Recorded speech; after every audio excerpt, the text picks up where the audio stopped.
Hi, Paul here from Photo Genius. Welcome to my channel and welcome to week 4 of my photography challenge. I hope that you're keeping well and I hope you're staying safely at home during this very difficult time. Now, I want to begin by saying a massive thank you to everybody that's got involved in the challenge over the last 3 weeks. There have been hundreds of amazing images uploaded to both Instagram and our Facebook group. So I want to say a massive thank you to everybody that's got involved. I'm really loving seeing your photos. It's just been fantastic. But of course, this is a weekly challenge and we're going to talk about this week's theme in this video. So if you're yet to get on board, it's never too late. For more details, just go to the Photo Genius website. I'll put a link in the description below this video.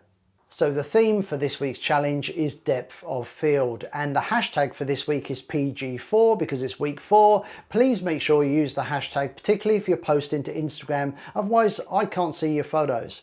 Here's a small selection of images that I've shot myself over the last few days here at home. This week's challenge is going to get you thinking about things like focal point, composition, and of course controlling your depth of field. You're going to come away from this challenge a more creative photographer.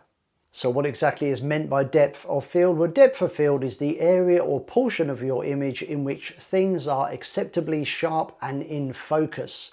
So, for example, let me show you an image. In this image, the camera at the front is sharp and in focus. But if you look at the cameras behind in the background, they are blurry. Now this is referred to as a shallow depth of field because only a shallow portion of this image is actually in focus and sharp.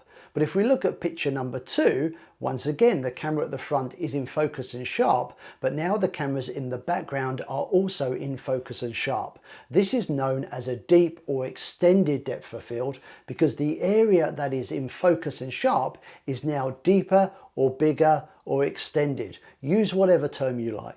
Now let's take a look at this image. This image uses a shallow depth of field, and that means the eye is drawn to what's in focus over what is out of focus. So as photographers, we can use this technique to guide the eye of the viewer to where we want them to be or make our subject stand out.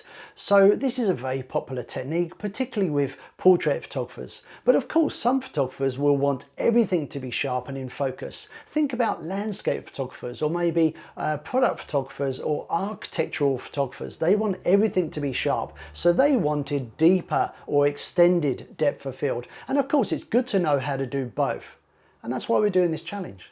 Now, depth of field is affected by 3 factors. Number 1 is aperture, how big or how small your aperture is. Number 2 is focal length, which is how long your lens is. And number 3 is distance from subject. All 3 of these things affect depth of field. And lucky for you, just a few days ago, I created a tutorial all about this, where I explain how to control those things. I explain to you the camera settings and everything you need to know. So if you're a bit rusty on depth of field or you're a complete beginner, no worries, make sure you check out that video. And to help you, I'll put a link up here, but also in the description below this video.